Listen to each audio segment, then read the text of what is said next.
Bonjour à tous, bienvenue dans ce bulletin économique et politique numéro 9. On est maintenant à moins d'une semaine des élections européennes et on ne pouvait pas évidemment passer outre le sujet. Et donc on s'est dit, qu'est-ce qu'on peut faire d'utile pour renseigner et les uns et les autres sur ce qui est en jeu? La chose qui pouvait être utile, puisque personne ne le fait dans cette campagne, c'est le bilan de la présidente de la commission. La présidente de la commission, elle s'appelle Ursula von der Leyen. Vous avez forcément entendu son nom, au moins même si vous ne la connaissez pas. Elle est présidente de la commission depuis 5 ans. Elle a été classée par Forbes femme la plus influente du monde en 2022. Et c'est vrai qu'elle a eu à affronter la crise du Covid, le début et le commencement de la guerre en Ukraine et puis ses suites. Et donc on s'est dit, il fallait faire aujourd'hui son bilan, sans concession bien sûr. Générique, on se retrouve dans un moment. Monsieur le ministre, chers collègues, cette COP28, elle est placée sous le signe du bilan. Et vous voyez bien que les inégalités, elles progressent dans ce pays. C'est bien qu'on... Non, c'est pas un autre sujet. Pouvez-vous tout simplement nous dire que c'était un accident et non un précédent?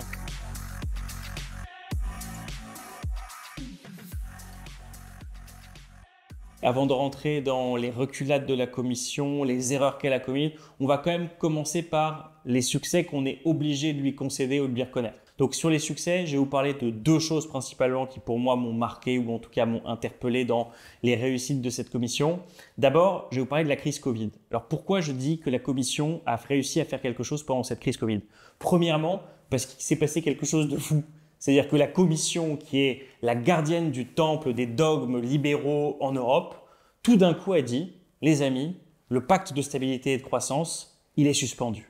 Les règles qui encadrent le système des aides d'État, toutes ces règles, elles sont suspendues.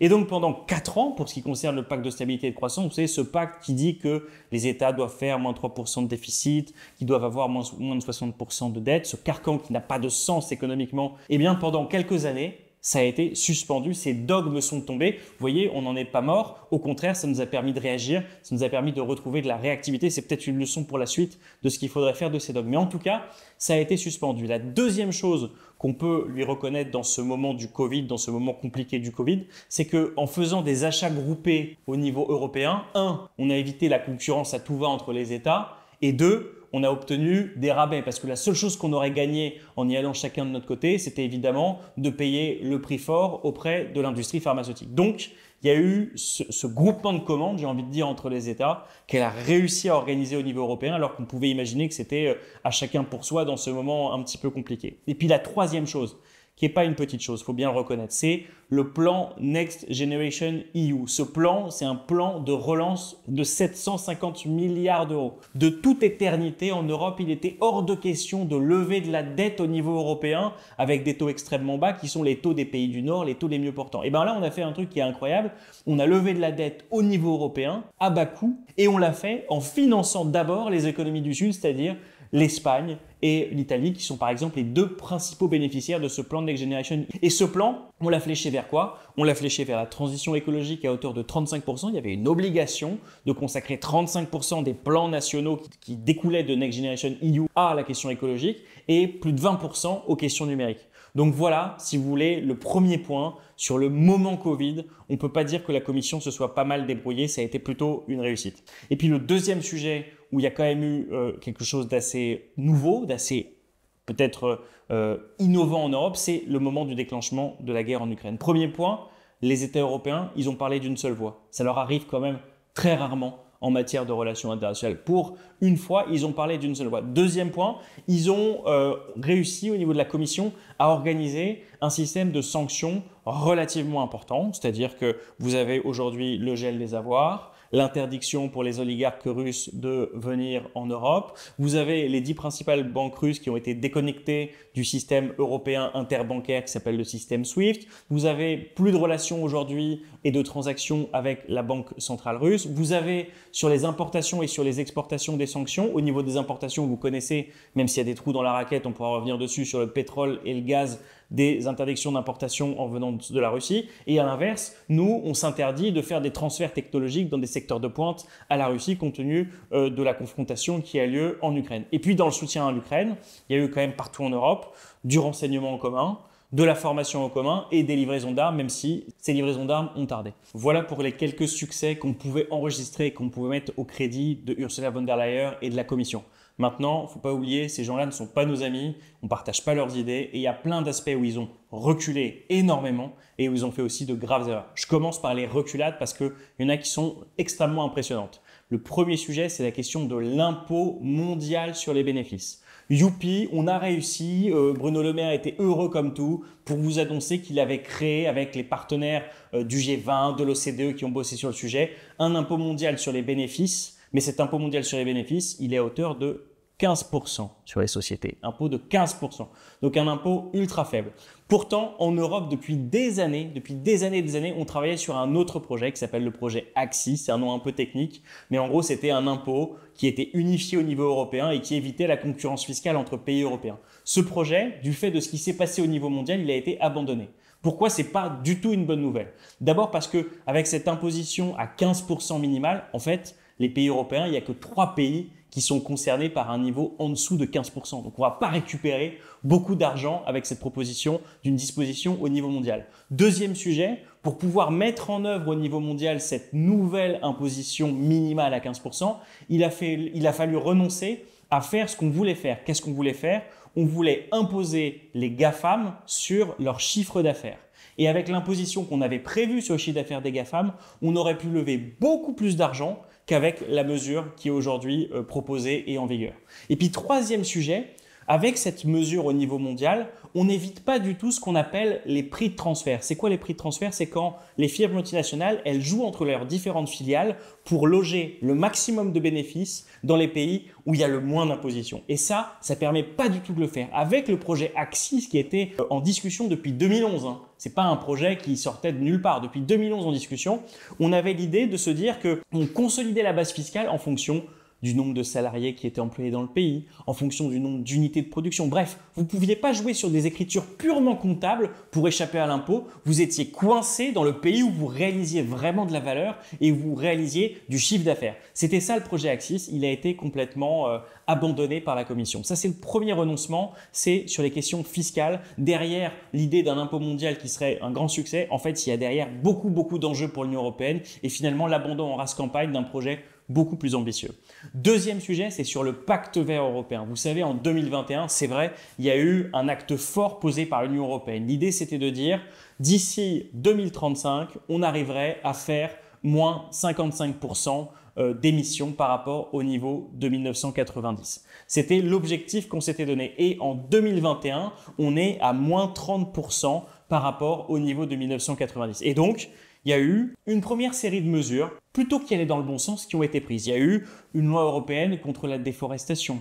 Il y a eu l'interdiction de la vente des véhicules thermiques à l'horizon 10 ans au sein de l'Union européenne pour qu'ils soient remplacés par des véhicules moins polluants parce que électriques et avec d'autres technologies. Il y a eu également le fait qu'il y avait une loi qui criminalisait certains usages d'écocide. Par exemple, le fait de voler de l'eau, de substituer de manière illégale de l'eau, c'était pris en compte. Il y avait une ambition en matière de biodiversité. Bref, il y avait quand même quelque chose qui était en train de se mettre en place. Et à la vérité, la Commission a depuis reculé sur tout un tas de sujets qui étaient extrêmement importants et sur lesquels elle devait continuer à avancer. Celui que vous connaissez peut-être le plus parce qu'on en a le plus parlé, c'est le renoncement sur la biodiversité. Au premier trimestre de cette année, en janvier 2024, la Commission a renoncé à son objectif. Son objectif, c'était quoi? C'était moins 50% de pesticides pour permettre la biodiversité, pour permettre une alimentation de meilleure qualité. Donc, elle a renoncé à ce projet-là. Deuxième point, elle a différé dans le temps la remise à plat de son règlement REACH. Son règlement REACH, c'est son règlement qui concerne toute la toxicologie, tous les produits chimiques, tous les produits dangereux. Devait y avoir une grande révision d'ensemble parce qu'il y a des nouveaux sujets. Nous, ici, on vient de légiférer sur les PFAS qui sont des polluants dits éternels. Bref, ce n'est pas inclus dans REACH, les PFAS. Bref, il y avait l'idée de se dire qu'il fallait pouvoir inclure tout ça dans ce règlement et de pouvoir le réviser. Ça a été repoussé au calendes grecques. Et puis, la proposition sur la biodiversité dans laquelle chaque État s'engageait à restaurer 30% des habitats en vue de la biodiversité, et ben cette proposition aujourd'hui, elle est bloquée. On attend les élections européennes et selon la majorité qui sortira des élections européennes, ce ne sera pas la même limonade si vous me permettez l'expression. Et puis, je finis peut-être par ce qui est le plus emblématique, le plus fort, la PAC. Voilà. Après les manifestations d'agriculteurs en Europe, finalement, on a mis sur le dos de l'écologie la question de leurs revenus trop faibles, la question de la pauvreté du milieu agricole. On a fait tout ça porter sur l'écologie. Et donc, toute l'ambition écologique qui devait habiter la nouvelle PAC, elle a été abandonnée. L'ambition écologique, c'était quoi? C'était de dire que pour de la biodiversité, on laissait 4% des terres en jachère. Le deuxième sujet pour avoir une PAC écologique, c'était de dire sur 35% de la culture, on fait de la rotation sur un tiers des cultures dans chaque exploitation. Et puis tout ça, évidemment, n'a absolument pas réglé la question des revenus agricoles puisque vous avez toujours 20% des exploitations qui touchent 80% des aides de la PAC. Donc vous voyez, sur le PAC vert, on a un gros recul écologique qui est en train de se mettre en place et c'est pour ça que pour le coup, les élections qui arrivent, elles ne sont pas de petite importance, elles sont extrêmement importantes. Troisième sujet sur lequel il y a eu une reculade extrêmement importante, c'est le pacte asile et immigration. Vous savez, l'idée de départ, elle était plutôt bien de la Commission. C'était de dire, aujourd'hui, il y a des pays qui subissent très lourdement et qui ont à supporter toute l'arrivée des migrants en Europe. Ces pays, c'est les pays frontaliers, c'est donc principalement l'Italie et la Grèce pour ce qui vient pour les personnes qui viennent du Sud. Et donc, du coup, vous aviez ces économies qui supportaient toutes, et qui continuent d'ailleurs de supporter toute la charge du premier accueil, puisque vous avez un principe avec le règlement Dublin qui est que les personnes qui arrivent en Europe doivent faire leur demande dans le pays de premier accueil. D'accord ? Et donc, l'Italie et la Grèce disaient à raison que c'est elles qui supportaient tout le prix de cette politique et que les autres États en bénéficiaient sans en supporter le prix. Bref, il fallait travailler à quelque chose et à une autre solution. Qu'est-ce qui ressort aujourd'hui des travaux de la Commission ?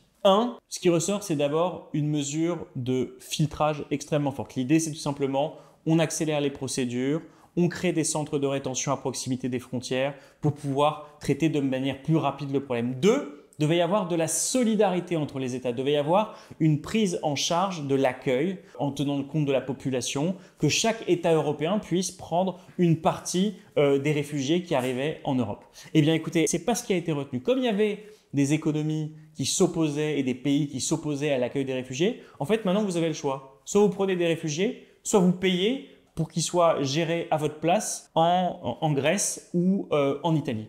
Et donc, vous vous retrouvez dans une situation où en fait, il n'y a plus de solidarité, vous faites juste des chèques aux pays de première entrée pour qui gèrent le problème à votre place. Et puis, dans ce pacte asile d'immigration, il n'y a pas un mot, il n'y a pas une mesure pour les 40 000 morts en Méditerranée et pour savoir comment on gérait de manière un petit peu différente la Méditerranée.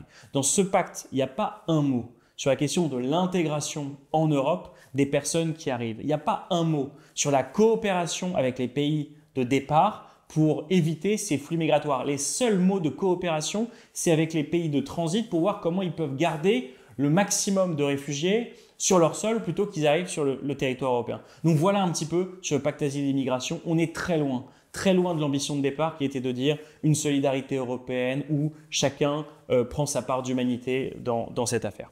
Et puis, quatrième sujet sur lequel il y a eu une grosse reculade, ou en tout cas on n'a pas du tout assez avancé, c'est la question de la réindustrialisation du continent. Au moment où il y a eu le Covid, tout d'un coup tout le monde s'est rendu compte qu'il y avait des dépendances. Tout d'un coup tout le monde s'est rendu compte qu'on était plus maître chez nous pour ce qui concerne nos médicaments, les masques, tout un tas de sujets qui sont essentiels à la vie de tous les jours.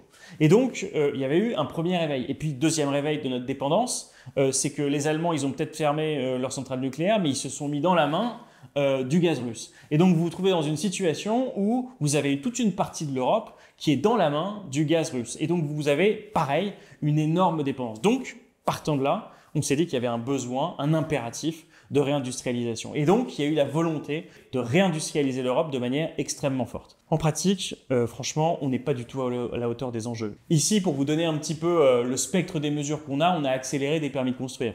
Aux États-Unis, vous avez un plan de 370 milliards d'euros, peut-être 800 demain, qui a été mis sur la table. En Chine, vous avez 50% des investissements dans les énergies de la transition, 50% des investissements du monde, vous m'entendez bien, sont réalisés sur le sol chinois. Donc on est à des niveaux d'investissement public qui n'ont rien à voir. Vous accélérez des normes, eux, ils font des plans massifs pour la transition. Au niveau de la protection commerciale, les États-Unis, Ils ne se posent pas de questions. Ils ont augmenté leur droit de douane sur les produits chinois et sur les voitures chinoises de 50 à 100%. En Europe, on est à peine 10%. Et dans tous les ports européens, il y a des voitures chinoises qui arrivent par milliers, par centaines de milliers. Et maintenant, on entend Tavares dire qu'il va même faire une joint venture. Tavares, qui est le président de Stellantis, dire qu'il va faire une joint venture pour vendre de la voiture chinoise en Europe. Donc, on est à des années-lumière de ce qu'ils font. Ils ont mis en place des clauses de territorialité. Si vous voulez bénéficier de subventions, il faut produire telle ou telle quantité sur le sol américain. Nous, en Europe, on n'en est pas là du tout. Donc, vous voyez, on est quand même sur des sujets essentiels. On a parlé asile, immigration, on a parlé environnement, on a parlé taxation des multinationales, réindustrialisation. Vous voyez que sur tous ces sujets-là, la Commission est à la ramasse. Voilà pour les principales reculades. Et maintenant, je vais vous donner 2-3 erreurs fondamentales qui ont été commises. La première erreur, la plus grave pour moi, c'est qu'après les 4 ans de suspension du pacte de stabilité et de croissance, donc ces règles absurdes de déficit et de dette qui n'ont aucun fondement économique, absolument aucun, et qui avaient été suspendues pendant 4 ans, on avait très bien vécu comme ça pendant 4 ans. Après ce moment de suspension, il y a eu 2 années là, qui ont été des années d'intenses négociations pour faire en sorte de savoir vers quoi on allait. Même Macron, vous savez, au début disait « ces règles sont d'un autre siècle ». On a tellement perdu tous nos arbitrages en Europe qu'en réalité, aujourd'hui, ça y est, on revit sous les mêmes règles que les règles qui avaient été suspendues en 2020 lors de la crise Covid. Donc, on est reparti à zéro. Pourquoi c'est un problème? Parce que quand vous avez le monde entier qui est en train de relancer, que vous avez les Américains qui sont au plancher sur les nouvelles technologies, que vous avez les Chinois qui sont dans la même dynamique et que vous créez un biais austéritaire en disant à tous les pays, d'abord et avant toute chose, ce que vous avez au-dessus de la tête, c'est la sacro-sainte règle des 3% et le fait que vous devez réduire votre dette progressivement. Eh bien, vous ne créez pas une incitation à l'investissement alors même que le montant estimé d'investissement manquant en Europe chaque année pour la transition, selon différents think tanks, c'est 400 milliards par an. Donc, on a besoin d'investir. Donc, remettre ce biais austéritaire, ce biais qui nous a tellement coûté lors de la crise grecque, tellement coûté lors de la crise des dettes souveraines qui a fait ce qu'on appelle perdre une décennie entière de croissance et de prospérité à l'Europe pendant que le monde continuait d'avancer, eh bien, ces règles, on les a restaurées. Ça, c'est la faute, le péché originel de cette commission, c'est d'avoir remis en place ces règles absurdes. Deuxième sujet, écoutez, sur les questions de traité commercial et de commerce international, ils sont encore à l'âge de pierre. Ils sont encore sur le vieux logiciel. Le vieux logiciel, c'est quoi? C'est on n'en a rien à faire des questions environnementales, des questions sanitaires et des questions sociales, et on fait des traités de commerce. Donc là, vous avez 4 nouveaux traités de libre-échange, de réduction des barrières douanières, de réduction des barrières non tarifaires pour le Chili, pour le Kenya, pour le Vietnam. Voilà, vous avez 4 nouveaux traités qui sont sortis de terre ces dernières années. Vous avez toujours pas des clauses miroirs, c'est-à-dire le fait qu'il y ait une symétrie dans les normes sociales et environnementales qui s'appliquent, vous avez de la reconnaissance mutuelle. Donc, en gros, quand vous reconnaissez mutuellement des normes, vous mettez vos agriculteurs, vos industriels en concurrence avec des gens qui ne respectent pas les mêmes normes que vous. Dans l'agriculture, dans l'élevage, c'est criant. Par exemple, sur le CETA, le traité avec le Canada, vous avez d'un côté des gens qui ont une stratégie pour lutter contre l'antibiorésistance. Ça veut dire quoi? Ça veut dire pour lutter contre le fait qu'on file trop d'antibiotiques aux animaux qui ensuite se passent aux êtres humains. C'est l'Union européenne et c'est la France notamment. Et de l'autre, vous avez des gens qui ne sont pas du tout dans la même logique, qui utilisent les antibiotiques comme ce qu'on appelle des antibiotiques de croissance pour que les bœufs grossissent plus vite. Comment vous voulez mettre en concurrence les uns et les autres? C'est impossible. Et donc l'Europe, sur ce sujet-là, elle n'a pas changé de logiciel, elle n'a pas inventé, alors que c'est une puissance commerciale phénoménale, elle n'a pas inventé l'outil de défense du commerce international qui lui permet de dire j'impose mes valeurs, j'impose mon modèle social et si vous n'êtes pas d'accord, c'est pas qu'on ne commerce pas avec vous, c'est qu'en tout cas il n'y a pas de libre-échange. Vous aurez à payer des droits de douane à l'entrée. Donc il faut sortir de cette naïveté. Il n'y a pas eu vraiment de remise en route d'accords de défense commerciaux qui sont efficaces. Les accords qui existent aujourd'hui, les outils de la défense commerciale européenne, ils sont très lents à activer quand on arrive à être d'accord. Parce que vous voyez, entre la France et l'Allemagne, sur ce qu'on peut faire vis-à-vis de la Chine, il y a des désaccords qui sont extrêmement importants. Mais vous n'avez même pas les outils, si vous voulez vous en servir, qui sont rapides, efficaces. La Commission apprend à peine à se servir de tout ça. Et donc, le troisième sujet, le troisième endroit où il y a une erreur qui a été commise qui est grave, c'est le marché européen de l'électricité. Vous avez tout entendu sur ce sujet, mais personne ne prend jamais le temps d'expliquer ce que c'est que ce marché européen de l'électricité. Donc moi, je vais essayer de vous expliquer pour que vous compreniez le problème. Ok ? Il y a un marché sur lequel il y a plein de choses. Il y a du nucléaire, il y a de l'énergie renouvelable, il y a des centrales à gaz, il y a des centrales à charbon. Quand tout va bien et qu'on arrive à couvrir les besoins d'énergie, on s'appuie sur ce qui coûte pas cher. Le nucléaire, l'hydraulique, les énergies renouvelables. Quand il y a un pic de demande auquel on n'est pas capable de répondre, on ouvre les centrales à gaz, les centrales à charbon. Et ça coûte beaucoup plus cher. Et le prix global de l'électricité, il est, et on le dit comme ça, calculé sur le prix de la dernière centrale appelée. C'est-à-dire que le prix, il n'est pas fixé par rapport au nucléaire, il n'est pas fixé par rapport à l'hydraulique, il n'est pas fixé par rapport aux énergies renouvelables. Il est fixé par rapport à la centrale à gaz qu'on va appeler pour finaliser le mix énergétique parce qu'on n'arrive pas à tirer assez d'énergie des 3 premiers. D'accord ? Donc vous avez un prix de l'énergie qui est piloté, dont l'aiguillon, c'est ce qu'il y a de moins efficace, c'est-à-dire la centrale à gaz ou la centrale à charbon appelée en dernier. L'an dernier, évidemment, celle qui coûte le plus cher à démarrer. Donc vous m'avez compris, le prix de l'électricité n'est pas calculé par rapport à la moyenne de ce que coûterait l'énergie décarbonée, nucléaire, hydraulique, énergie renouvelable. Il est calculé par rapport au prix de la dernière centrale appelée. Et ça a été meurtrier en Europe. Ça a coûté des dizaines de milliards d'euros. Il y a des gens qui ont eu froid en hiver parce qu'on était dans des mécanismes de cette nature. Ça a coûté à l'État français 40 milliards d'euros en bouclier tarifaire. Et au lieu de suspendre, au lieu de changer les règles en urgence, elle a tergiversé cette commission. Et elle s'est aujourd'hui mise dans une trajectoire pour moderniser, changer les règles, mais bien trop tard. Bien trop tard. Elle est arrivée après tout ce qui nous est arrivé comme problème, une fois que le gaz russe n'est plus arrivé tranquillement en Europe et par facilité. Donc vous voyez, sur tous ces sujets-là, l'Europe, elle a manqué à ses obligations, mais ça, c'est une question politique, c'est une question qui vous appartient. Et donc, après, chacun a sa conscience, chacun fait ce qu'il veut, mais il fallait que vous le sachiez avant d'aller voter le 9 juin. C'est pour ça que je voulais faire ce bulletin économique et politique numéro 9. La semaine prochaine, on en fera encore un sur les élections européennes, juste avant l'élection, pour aussi vous donner des informations utiles sur quelles sont les mesures qu'on pourrait mettre en place pour changer la vie, parce que là, on a fait le bilan, il faut faire la prospective maintenant. Bonne semaine à vous et à la semaine prochaine.